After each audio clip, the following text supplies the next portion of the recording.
Okay.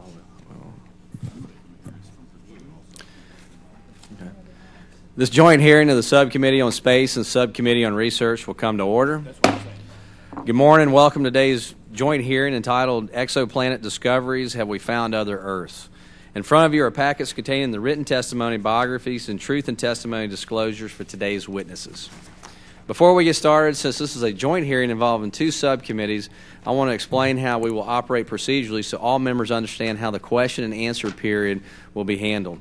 As always, we will alternate between the majority and minority members. We will recognize those members present at the gavel in order of seniority on the full committee, and those coming in after the gavel will be recognized in order of arrival.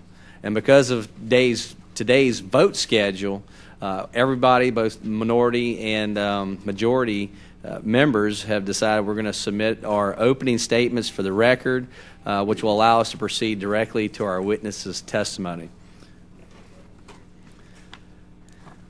Now I'll introduce our panel of witnesses. Our first witness is Dr. Lawrence Doyle, the principal investigator for the Center for the Study of Life in the Universe at the SETI Institute. Our second witness is Dr. John Grunsfeld, the Associate Administrator of the Science Mission Directorate at the National Aeronautics and Space Administration. And our final witness is Dr. James Elvestad, the Director of the Division of Astronomical Sciences at the National Science Foundation. Previously, he was the Assistant Director of the National Radio Astronomy Observatory. He served in various capacities at the NASA Jet Propulsion Laboratory, where he played an important role in several interagency and international programs. As our witnesses should know, a spoken testimony is limited to 5 minutes each, after which members of the committee have 5 minutes each to ask questions. Your written testimony will be included in the record of the hearing. I now recognize our first witness, Dr. Doyle, for 5 minutes. Thank you for inviting me. It's an honor to be here. My work in extrasolar planet research stretches back about 30 years, which is a decade before the first extrasolar planets were actually discovered. At that time, there were only two other people in the world working on the transit method, John Snyder and William Barucki, who's the PI of Kepler. The transit method involves the detection of a planet as it orbits in front of its star. In other words, one could say that one is detecting the shadow of the planet. Today, there are thousands of astrophysicists and their students working using the transit method to study and detect extrasolar planets. In the early years of this research, I was able to identify three methods for detecting extrasolar planets, and the 1990s directed an international network of telescopes to search for circumbinary planets. As a participating scientist with Kepler, I have been able to collaborate with the Eclipsing Binary Working Group in the discovery of several thousands of new eclipsing binaries. These are stars that orbit in front of each other, and if they're in the background of an extrasolar planet, they can look like the transit of a planet. So you have to catalog all the eclipsing binaries. My main work, though, as a participating scientist with Kepler has been the detection of circumbinary planets, that is, planets that orbit around two stars at the same time. This was discovered, the first transiting circumbinary planet was discovered in 2011, and it was called Kepler 16b. We began calling this planet Tatooine because of the Star Wars hero Luke Skywalker was watching a double sunset. And what we didn't know is someone called George Lucas and asked him if we could nickname it Tatooine, and he sent the director of Industrial Light and Magic to the NASA press conference. So basically, worldwide press picked up this as Tatooine discovered, but it was a great example of science fiction turning into science fact. And I like to think it had inspired many students worldwide to study math and science so they could turn science fiction into science themselves someday. In the context of the search for life in the universe, the Kepler mission has already made a huge contribution. At the SETI Institute, we have scientists working on all aspects of detection of life in the universe, including robotic landing missions and radio telescope searches. About 15 SETI Institute scientists are currently working on the Kepler mission. For about 50 years, SETI astronomers could only target stars. Now that Kepler has discovered the frequency of planets, we now can actually target planets that we know to be in the habitable zone of their stars. This is a huge step as far as the search for extraterrestrial intelligence. The next step in detecting life in the universe will be most likely to find biomarkers in the atmospheres of extrasolar planets. An example of this is oxygen, which is highly indicative of photosynthetic systems like forests, seaweed, microflora, and so on.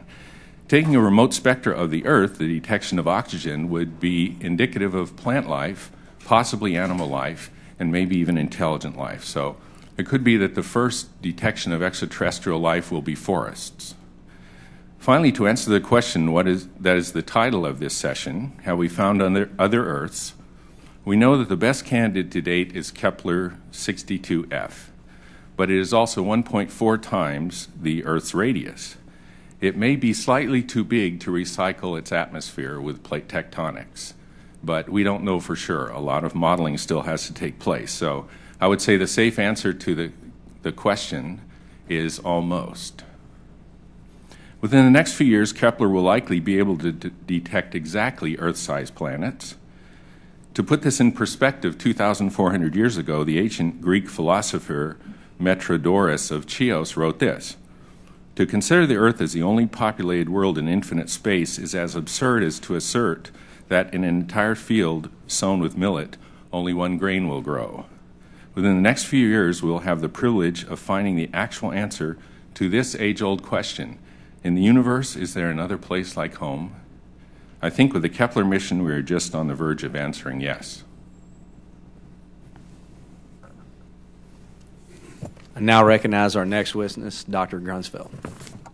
Mr. Chairman, members of the committee, thank you very much for the opportunity to appear before you today to discuss what I consider an incredibly exciting subject, extrasolar planets, as you've just heard, or exoplanets, which are defined as planets orbiting stars other than our own sun.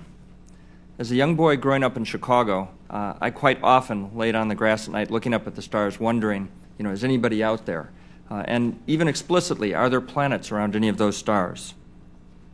This wonder about the universe and the question of whether there are exoplanets helped to drive me into a career in science and engineering, ultimately to become an astronaut and now the head of science at NASA.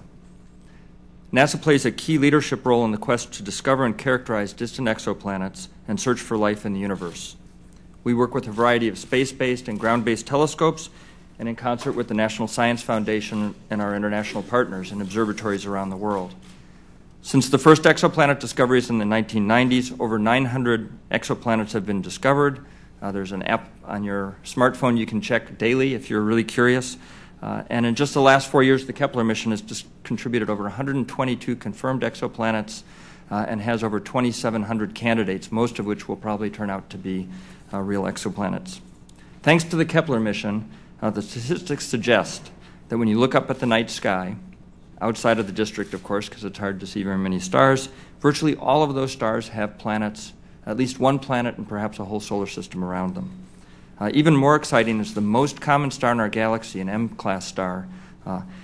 About 15%, or 1 in 6 of those stars, has a rocky planet in the habitable zone, and that's what Kepler has told us, if the statistics hold out more generally. The Kepler team recently announced the discovery of rocky planets a little bigger than the Earth around their host stars, and one of which, Kepler 69c, around a star very much like our own sun. The nearest habitable exoplanet, habitable meaning liquid water could exist on its surface, may be as close as 15 light years away. When the Hubble Space Telescope was launched, no exoplanets had been found, and we had 9 planets in our own solar system, now 8. Since then, the Hubble has not only directly imaged solar systems, one with 3 planets, but it's also measured the components of the atmosphere around one of those planets. Along with Kepler and Hubble, the Spitzer Space Telescope, the NASA Keck ground-based telescope in Hawaii, and many other ground-based telescopes are contributing to the rapid pace of discovery in this exciting field. In 2018, we will launch the James Webb Space Telescope, and that will give us a big leap in capability in our ability to study exoplanets. When we started designing the James Webb Space Telescope, again, we had not yet discovered any exoplanets. But its infrared capability, the fact that it has a coronagraph, and its ability to take the spectrum of the light from these exoplanets will really tell us a lot about the atmospheres and the components of those systems.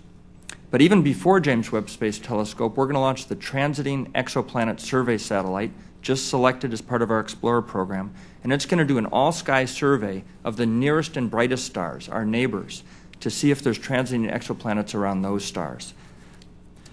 With the TESS information, we'll be able to target the James Webb Space Telescope, also the Atacama Large Millimeter Array, sponsored by the National Science Foundation, to really learn about these closest neighbors. All these telescopes will work together to answer the basic questions about these distant solar systems, determine the size of the planets, their mass, their characteristics, their atmosphere, their composition. Very exciting work ahead. Looking to the future, NASA funds technology development for exoplanet research and is studying the use of an existing telescope asset you may have heard about that we got from the National Reconnaissance Organization that will have a coronagraph that will be able to study the atmosphere of these distant planets in much more detail by direct imaging. We're also studying other techniques that will be infused into future telescopes that will be able to characterize an Earth-sized planet around a nearby star and search for evidence of life beyond our solar system. NASA is aware that exoplanets are of great interest to the public, the science community, and they bring together many scientific disciplines. That's one of the reasons why all of our data, from Hubble, Spitzer, Kepler, is all made available to the public. And this has resulted in an explosion of discoveries well beyond the NASA-funded research, including a number of discoveries by citizen scientists. In conclusion, NASA has a comprehensive program to detect and characterize exoplanets, and with the progress we've already made, I'm confident that it's not a question of whether or not we will find an Earth-like exoplanet, but when. With our programs, active participation of a rapidly growing scientific community, our partners, we will continue to make major strides forward in our understanding of the science of exoplanets. And programs like Kepler capture the imagination of everyday people. I think that's why you're all here, that you're also interested, including our students, who will be the scientists and engineers of tomorrow. NASA has exciting missions like the Hubble, the James Webb Space Telescope, TESS, and Kepler to reach even farther back in time to unravel the mysteries of the universe and to start characterizing and analyzing the atmospheres of exoplanets. The future of exoplanet research is bright, and NASA will continue to play a leadership role in that future. I look forward to your questions. And I have a very short comment, which is at the end of almost every public presentation I make, I have a quotation. And it's a quotation from Tennyson that I've editorially modified. And it says, "For I dipped into the future, far as human eyes could see, saw the vision of the new worlds and all the wonder that would be." Thank you very much. I now recognize our final witness, Dr. Elvestad.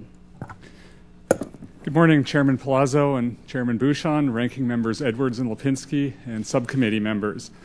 Thank you for giving NSF the opportunity to speak to you today about our support of exoplanet research. So for millennia, people have looked up in the sky and wondered if there is other life out there, if there are other people out there. And determining if there were other planets around other stars was really something that couldn't be done for almost 400 years after Galileo first turned his telescope to the heavens. So when I was in graduate school at Maryland in the late 70s, early 80s, we never would have dreamed that we could be at the place we are now speaking about Earth-like planets. But just 20 years after the first detection of planets around other stars, we're now seriously talking about Earth-sized planets in the habitable zones of other solar systems, which I think is quite spectacular. So NSF has supported exoplanet research since its infancy. The first detections were made actually with NSF's Arecibo radio telescope in 1992, and it was very surprising to find planets around a compact star called a neutron star, which was not where people were looking. So I think exoplanet research over the 20 years since then has been full of surprises. Planets much, much bigger than Jupiter, very, very close to their stars, and these surprising outcomes have totally revamped the way we think about solar systems and the way planets form. So at NSF, the exoplanet research that we fund relies on three critical elements: investigators, that is people; tools, that is telescopes; and technology development. So we presently have more than 40 active awards to individual investigators who are doing exoplanet research, and many of these are people just beginning in our field. They're early career awards, they're postdoctoral fellowships, and this field is so exciting that a lot of the young people who are going into the field of astronomy actually want to work in this area. With our international partners, we provide the ground-based telescopes that complement the space-based telescopes that Dr. Grunsfeld has mentioned that are needed to make precision measurements of planetary systems. And third, and not to be neglected, we support technology development that is very important for getting us to the stage where we can detect planets as small as the Earth. For example, we support technology development that can be used to get more accurate wavelength standards that enable precision measurements of stars to determine motions that are being caused by planets with masses as low as the Earth. As exoplanet science enters its third decade, we're growing beyond just the counting of planets. Dr. Grunsfeld mentioned more than 800, 900 confirmed planets, but now we're funding research at NSF into characterizing planetary properties, into measuring exoplanet atmospheres, and into the formation and evolution of planetary systems. Starting next year, a new $25 million instrument on our Gemini telescope in the south will be used to image up to 600 other nearby stars. Trying to image planets, can't image planets right next to the star, but out at the distance of Jupiter and beyond. So over the last 4 years, NASA's Kepler satellite, as mentioned previously, has opened these wonderful new opportunities. And just to mention the complementary science, some of the recent discoveries have actually been made using Kepler data by investigators that NSF funds. We have an NSF early career investigator who helped develop the technique that was used to detect these two planets, Kepler 62e and f, that are thought to be in the habitable zone around Kepler 62. We are in the process of completing a very large instrument called the Atacama Large Millimeter Array, which was dedicated in Chile 2 months ago. And this, even in its pre-dedication phase, has detected the presence of Earth-mass planets around the bright star Fomalhaut, which you can see with your naked eye in the night sky just 25 light years away. And ALMA will in fact be incredibly complementary to the James Webb Space Telescope. James Webb in the near infrared, ALMA in the far infrared, both imaging dust shells and circumstellar disks around nearby stars at approximately the same resolution. As with all of NSF's major facilities, the data acquired with these instruments will be available to all investigators, not just to the people who propose to get the data. So one of the key goals of NSF's strategic plan is to transform the frontiers of science and engineering. And we think that since the very first exoplanet detections, NSF-funded research has transformed the frontiers of exoplanet research. And we will be very interested to see how the frontiers continue to be transformed over the next 20 years. Mr. Chairman, this concludes my remarks, and I'd be happy to answer any questions you and the subcommittee members might have. I thank the witnesses for their testimony. Reminding members that committee rules limit questioning to 5 minutes. The chair will at this point open the round of questions. The chair recognizes himself for 5 minutes. Dr. Grunsfeld, the Space Telescope Science Institute indicated that a telescope larger than JWST is needed to detect biosignatures from terrestrial-like exoplanets. They also indicated that a heavy-lift launch vehicle, such as the Space Launch System, is needed to launch a telescope this size. How does the development of the SLS enable future exoplanet discoveries? The Space Launch System, our large rocket in development, has the characteristics, of course, that it can lift heavy weights, but almost of equal importance for science is that it has a very large launch shroud. And so a future telescope that would have the light-gathering capability to detect and measure the biosigns, if you will, of a very, very dim planet around a very bright star will require a lot of collecting area and advanced instrumentation. And such a large telescope, if you think about how James Webb Space Telescope is going to launch, and I know, Chairman Smith, you've seen the model, that all gets folded up like origami and transformer into a launch shroud of an Ariane 5 rocket, very big. That's about the largest thing we can put into space in a conventional rocket. The Space Launch System is transformative, and this very large launch shroud would enable us to scale that up to something that would be a telescope that could detect life around a nearby Earth-like planet. We're looking very favorably on the development of SLS. Also, Dr. Grunsfeld, how does NASA plan to manage education and public outreach related to exoplanet discoveries in the wake of the proposed reorganization of education and outreach funding? Are there any anticipated changes to the education and public outreach strategy? And how would the proposed reorganization impact the inspiration of the next generation of explorers? Well, the first thing that I'll say is that the critical component in the inspiration of our next generation of explorers, scientists, engineers, and even more important, to have a very broad, educated populace in the scientific method and basic science, is to do exciting things that produces exciting scientific results that we can then get out into the public domain. That's the number one requirement. And on that scale, we're changing nothing. NASA is going to continue working with NSF and the rest of the scientific community to try and make exciting discoveries. I think when we find a rocky planet around a nearby star that we think is very Earth-like, that's going to be incredibly exciting. And if we're so lucky to detect life on a planet like that, I think it will be transformative to humans here on Earth. As far as our NASA education, the President's FY14 proposal to consolidate the science, technology, engineering, and mathematics education infrastructure from a number of agencies into 3 primary agencies. NASA is part of that plan, and so our education activities will be transferred, and the budget with them will be transferred to a combined Department of Education, Smithsonian, and National Science Foundation architecture. That plan is still in development. Clearly, the administration has as its intention that this will strengthen the STEM education in our country. One of the things that I'm very proud of is that our science missions and the scientists who do that work spend time currently reaching out to master teachers, to pre-service and in-service teachers, and all the way through students. And so whatever plan emerges from this new reorganization, it's critical that we preserve that connection with the great science. And my final question for Dr. Grunsfeld. The National Academy has issued their decadal survey, New Worlds, New Horizons, in 2010 that laid out the path forward for astronomy and astrophysics. How does NASA plan to adapt its plans for exoplanets now that we are facing a tougher budgetary environment?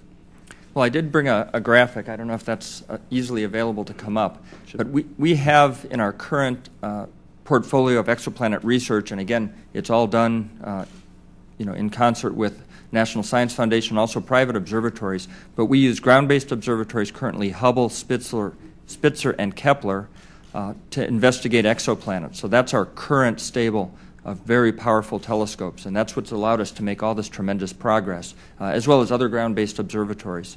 The Transiting Exoplanet Survey satellite was selected out of our competitive program, but it does advance us quite significantly in exoplanet investigations in that it will find all of the closest transiting exoplanets. And that will allow us to use both ground-based and space-based observatories to start characterizing the nature of these planets, even down to measuring the atmospheres of the planets around these nearby stars. If we find something like an Earth, that will allow us to start looking for signs, even with James Webb Space Telescope, of water in the atmosphere. And if you have water in the atmosphere of a rocky planet in the habitable zone, that means there's probably lakes and clouds and precipitation. That gets us a long way towards that question of could there be life. Next, of course, is James Webb Space Telescope. The next two that are kind of dim are addressing what's in the New World's New Horizon. And so the first one is an astrophysics-focused telescope asset. That's just code for a study we're doing, which is to use the 2.4-meter optic system that we received from disposition of a National Reconnaissance Office asset. And we're looking at that as a wide-field telescope that meets the W-FIRST science requirements, and with the addition of a coronagraph, something that blocks out the light of the central star, would allow us to study nearby exoplanets in greater detail than we could have ever done with anything we have currently on the plate. Then beyond that, the New Worlds Telescope, that's just how it was described in the decadal survey, would be this very large telescope, something where the James Webb Space Telescope is 6.5-meter diameter, about 20 feet. In order to actually detect life signs, if they're there, of a planet around a relatively nearby star, we would probably have to go to 16 or 20 meters in diameter. And that's the one that was the reference in your Space Launch System question.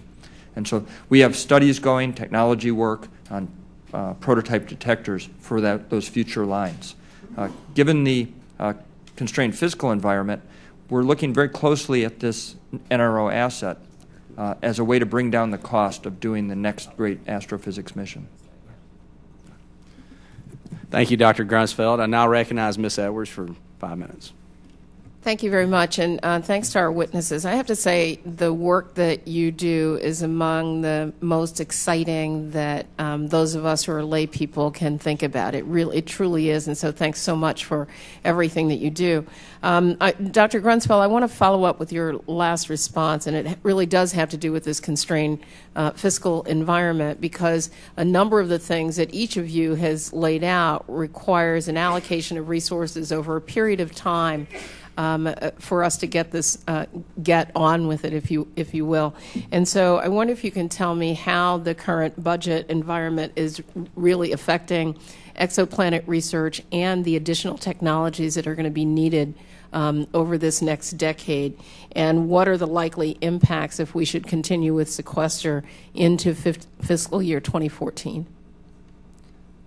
So there's no question that the budget environment has caused us to have to make some tough choices. And whenever we try and make those tough choices, we think about balance, we think about scientific priorities. And in the case of exoplanets, we're very fortunate that we have high-value observatories on orbit. And so one of the things we have to prioritize is, what are we going to keep operating on orbit that are providing high scientific return? The latitude we have for adjusting to a changing budget is really in the start of new projects.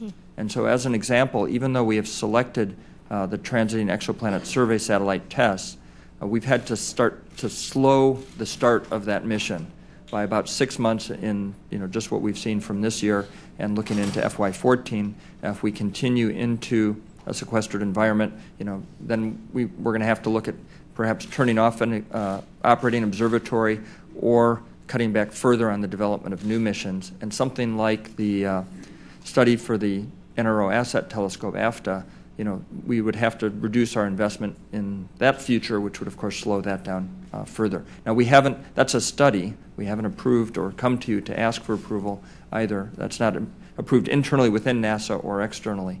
We're just looking at the feasibility right now on that. But it would slow down future development. Dr. Elvestad? Yeah, I'd say there's two primary issues that we would have to think about in terms of the constrained fiscal environment. One is that some of the new observatories that I spoke about are more expensive to operate than the older observatories that we used to have. And so in a constrained environment, in order to operate those new tools, what sometimes has to give in the short term is the research grants to individual investigators.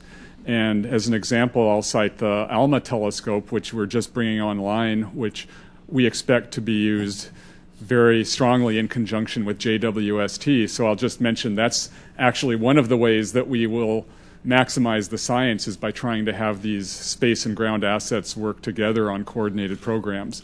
But one of the issues that we will run into is that ALMA, which is an international telescope, if we're not able to fund our investigators to do the research and to bring their postdocs and graduate students in, some of the best exoplanet science with that telescope might be done by our international partners and not by the U.S. investigators. So I think that's a very serious concern for us.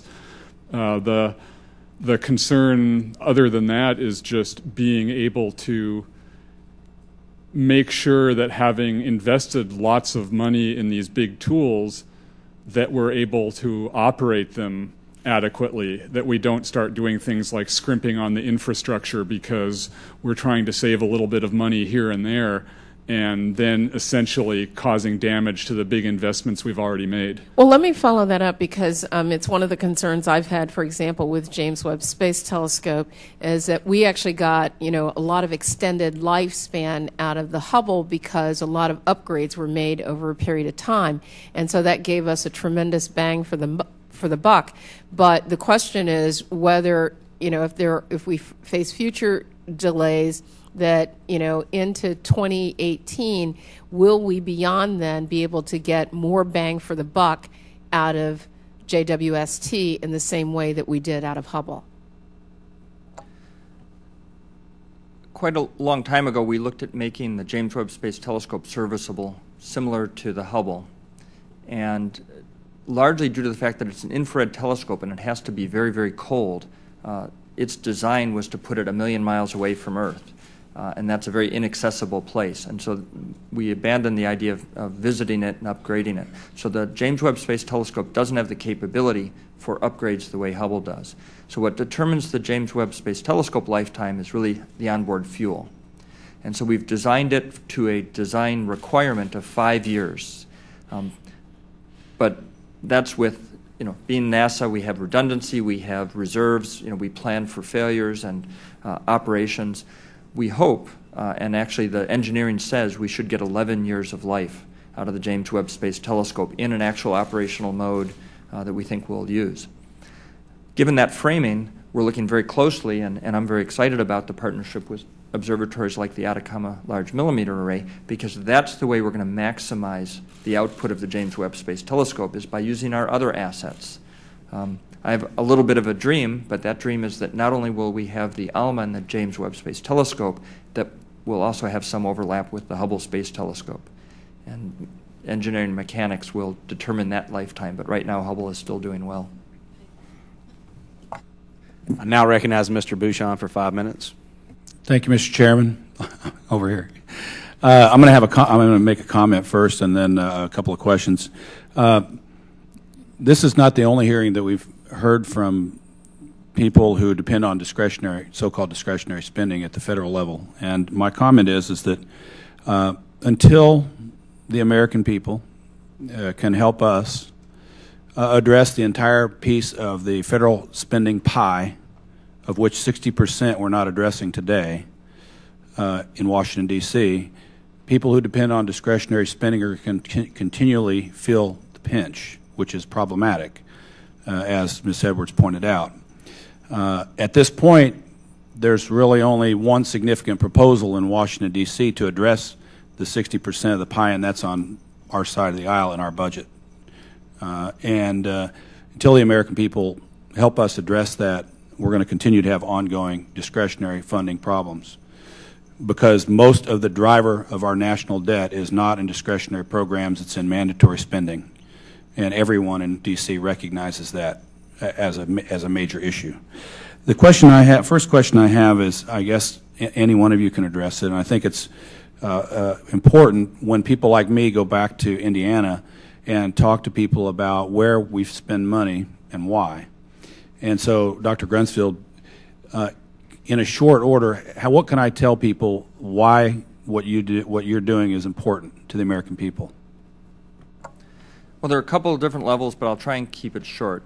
The first is that investments in NASA and the National Science Foundation in basic research is really the investment in our future, and it's not an abstract thing. Vannevar Bush and the Endless Frontier, the document that helped spur on the creation of the National Science Foundation, really cued it up as, our investments in basic science are what are critical to our economic prosperity, our health care, and the future of the country.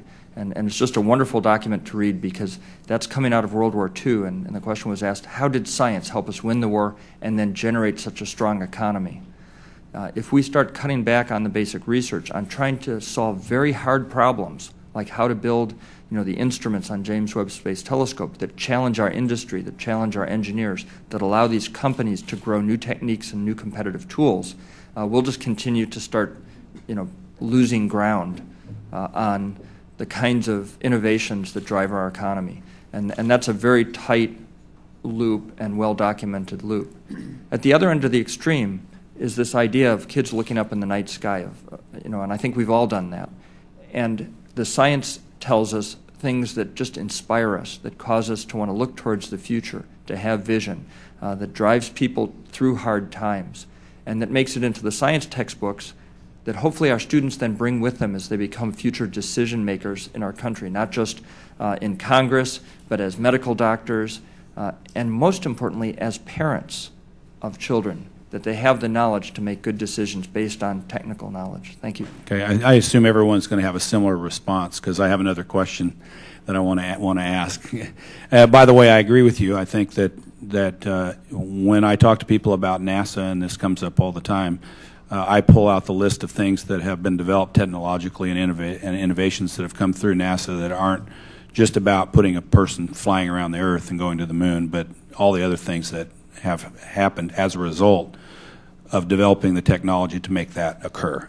My second question is, I'm always interested when I see, and I hate to focus on NASA, but like our project that on Mars, is that we're looking for water, we're looking for carbon-based life forms, and there are other, that's our definition of life, so to speak. Are there people out there that have other definitions of life that are looking into that we might also be exploring for?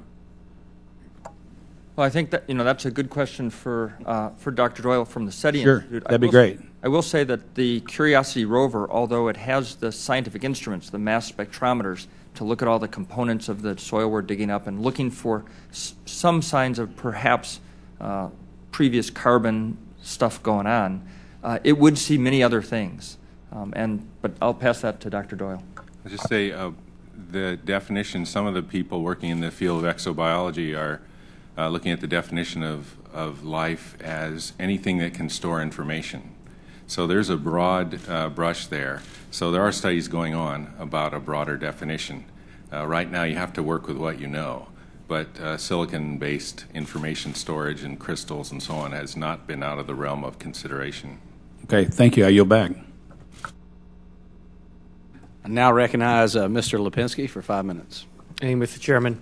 I just want to start out by asking Dr. Grunsfeld about the status of the decision on what to do with the telescopes donated by NRO. You had mentioned them, but has that all been determined? What is going to be done with those?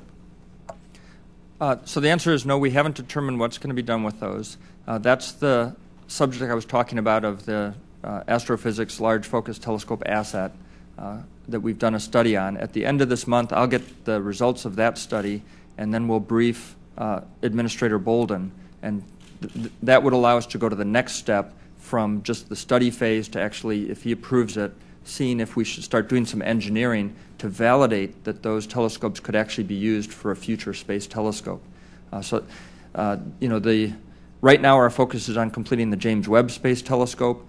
As we get further into the development of that telescope, then we could start seriously thinking about building another mission of some kind, whether in astrophysics or another area. We're very excited about what we're seeing so far, and I'm happy once Charlie Bolden, our administrator, has just positioned it to come back and talk to you about it. Very good. I want to ask all the panelists, what, if anything, is needed to further facilitate the coordination and collaboration between NSF and NASA on exoplanet exploration and research? Is there anything more that would help? Any places for improvement that you see?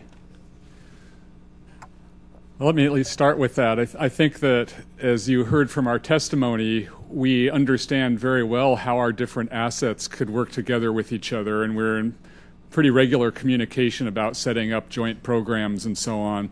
In fact, I think one of the key elements is actually even working at a lower level, which is that our program officers in the two agencies actually talk to each other regularly. We had a meeting of all of our program officers in our Astronomical Sciences Division and in NASA's Astrophysics Division about a month and a half ago, just to talk about making sure that we kept our lines of communication open, making sure that we understood which proposals we were getting and they were getting for research, so that we were doing complementary things and not doing duplicative research. So I think that was a very important aspect of our coordination, is to maximize the efficiency of the funding. I would say that it's not clear to me that we need a lot of help as long as we keep talking to each other, which we're doing very regularly right now. So I'll yield to Dr. Grunsfeld, see what he would like to say about that. I would concur on that. I think one of the I wouldn't take this too far, but I think one of the effects of always being budget limited for research in space astronomy and ground-based astronomy is that you're forced to be very communicative and creative with your partners to make sure that you don't have duplication, because there isn't enough money to be able to duplicate things. In the case of the National Science Foundation and the NASA efforts in exoplanets, it's a very nice division because we use basically the space-based and ground-based as the first natural breakpoint. Thank you. I would just say that SETI Institute's a nonprofit, and there are many research institutions that are rather small, but they've started up support of exoplanet research. For example, Planet Hunters has millions of people that go home at night and start looking for planets. So there's this huge upswell of millions of supporters of exoplanet research that is also in kind of the nonprofit realm as well that could be tapped. So always good to hear. I know we have a lot of members here in a short time, so I'll yield back the rest of my time. Thank you. I now recognize Chairman Smith for 5 minutes. Thank you, Mr. Chairman. Actually, my first question, I think, has largely been answered, and it was how do we expedite the process of searching for exoplanets? And it sounds to me like we need to stay on track with the exoplanet missions that Dr. Grunsfeld, you highlighted a while ago.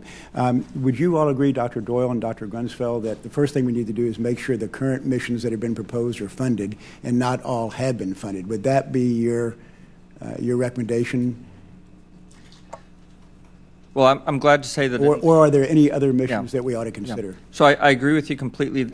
The plan we have is I think the best plan that we could have, and that the administration's proposal for FY14 funds us to go on with the next mission, which is the Transiting Exoplanet Survey mission, and fully funds James Webb Space Telescope. All of that said, ultimately nature will determine when we find the first planet that looks just like Earth. And Dr. Doyle, are there any other missions we should be considering other than the ones that need to be funded? Well, I think the ones currently are quite well planned to do an all-around survey, and then to follow through with detecting exo life, basically. Okay. So I think we're on track. Good. Dr. Grunsfeld, I was going to point out, I think when you quoted Alfred Lord Tennyson, you didn't realize that we had the quote that you mentioned on the wall behind the podium, or did you notice that? I noticed that in 2003 when I was chief scientist, and that's when I started putting it into my talk. Oh, is that right? Good, that we came first. As you know, it's a long poem, and that's a refrain that's repeated throughout the poem, so it really has a good impact. Dr. Elvestad, you mentioned our international friends and the missions that they have initiated.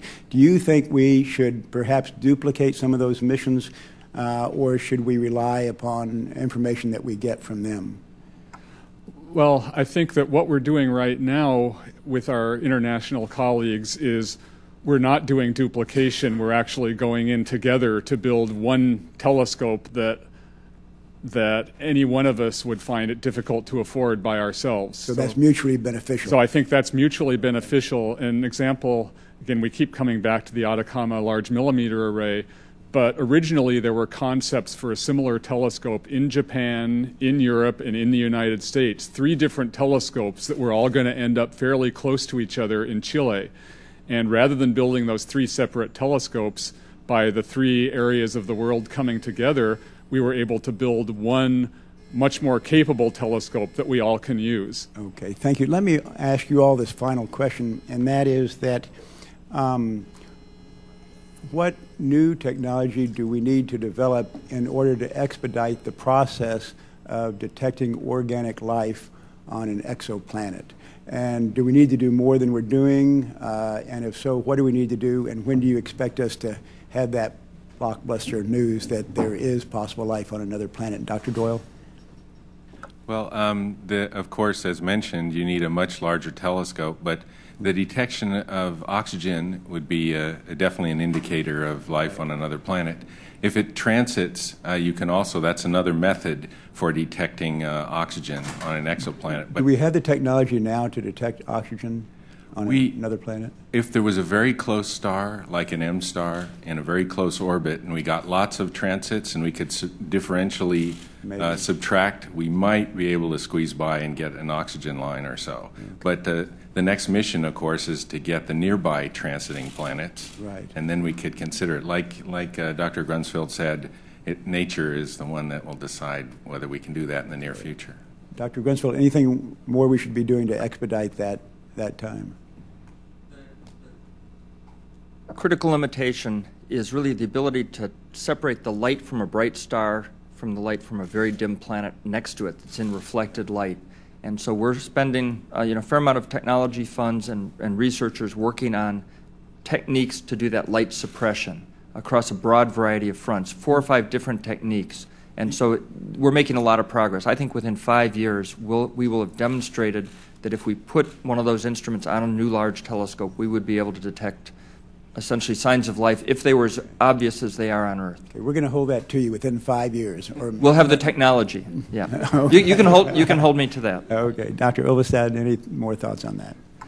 I think the key that Dr. Grunsfeld just referred to is really being able to separate the light of a dim planet, which a planet like Earth is dim when it's many light years away, from the light of the very bright star that's its host. And so, for instance, the instrument I mentioned on our Gemini telescope is one of the steps along the way, but I also mentioned that it could only detect planets that were out farther than Jupiter, which is not where we expect Earth planets to be. So we've still got a ways to go to be able to null the star down to the dimness we require. Thank you all for your testimony. Thank you, Mr. Chairman.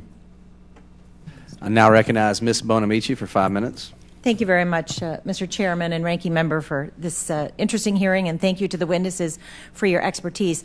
I'm going to ask 2 questions together because of the interest of time, hoping that each witness can respond to each. We've also had discussions in this committee about near-Earth objects and the potential for asteroid incidents.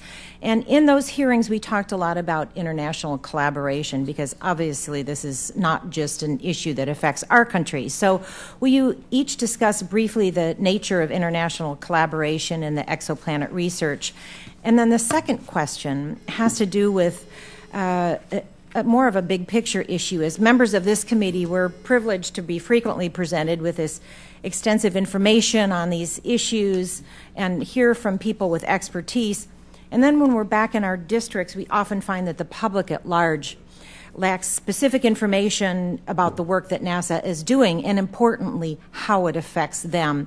So with that in mind, could you also address how you publicize what you're doing, how you educate the public about not only the discovery of exoplanets, but how to best translate that into the benefits to the public at large? Thank you. And I'll ask each of you to respond to those 2 issues. I'll go ahead and start.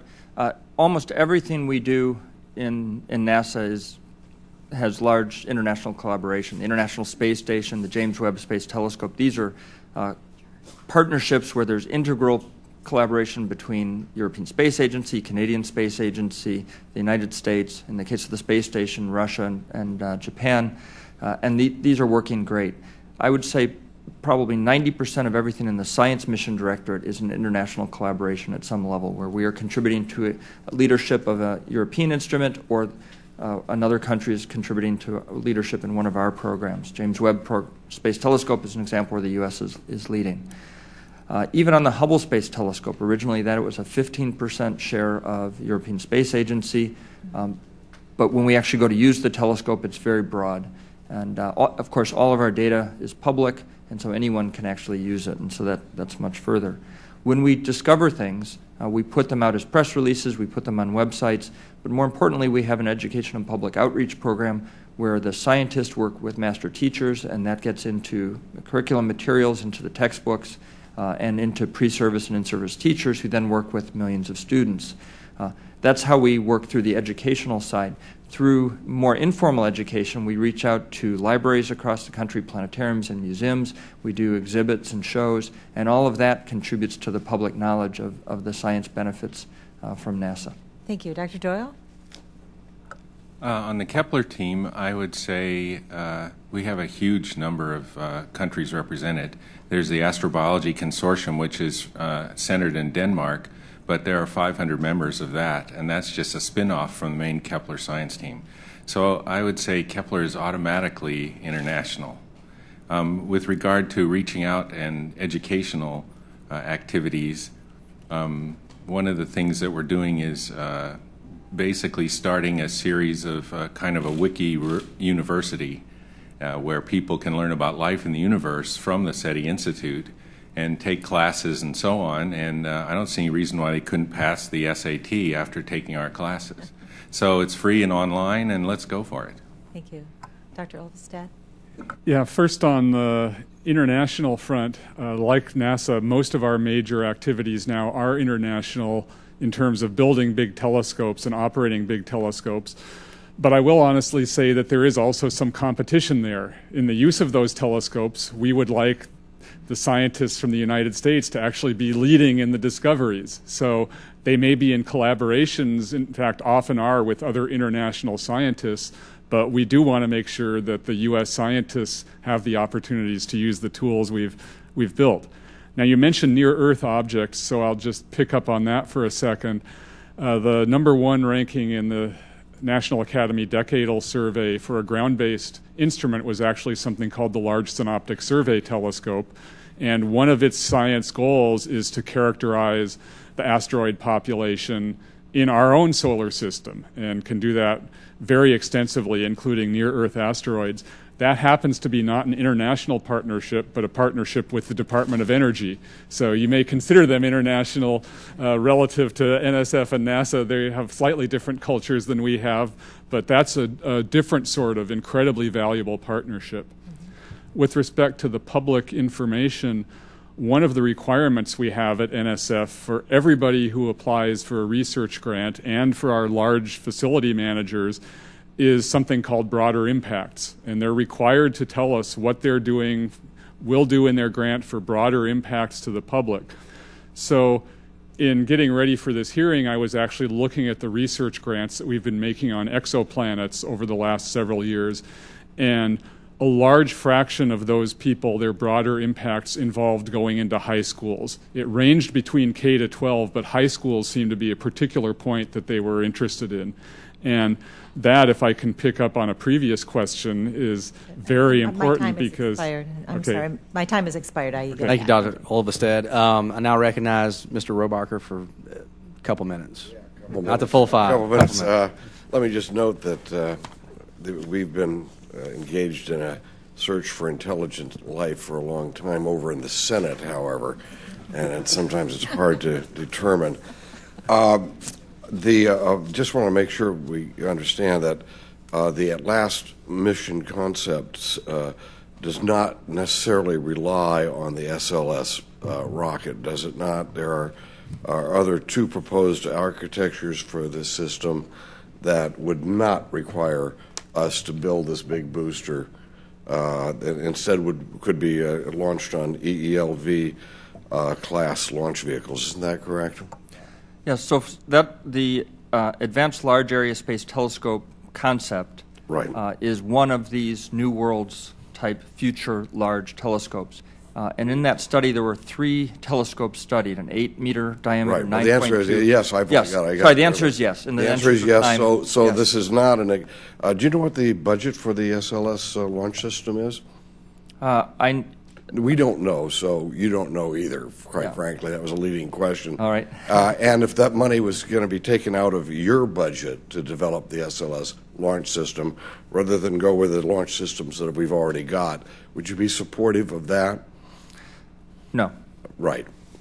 I just want to make sure these are on the record because there's a lot of people pushing for the SLS launch system. We don't even know what the budget is. We don't know where the money's coming from. And it's really possible if we do that, we'll just defund all the things the SLS is supposed to carry, meaning your projects. Yeah. Last thing is Arecibo telescope. I noticed that the NSF Arecibo Telescope Observatory was actually the ones who found the first evidence of this exoplanet.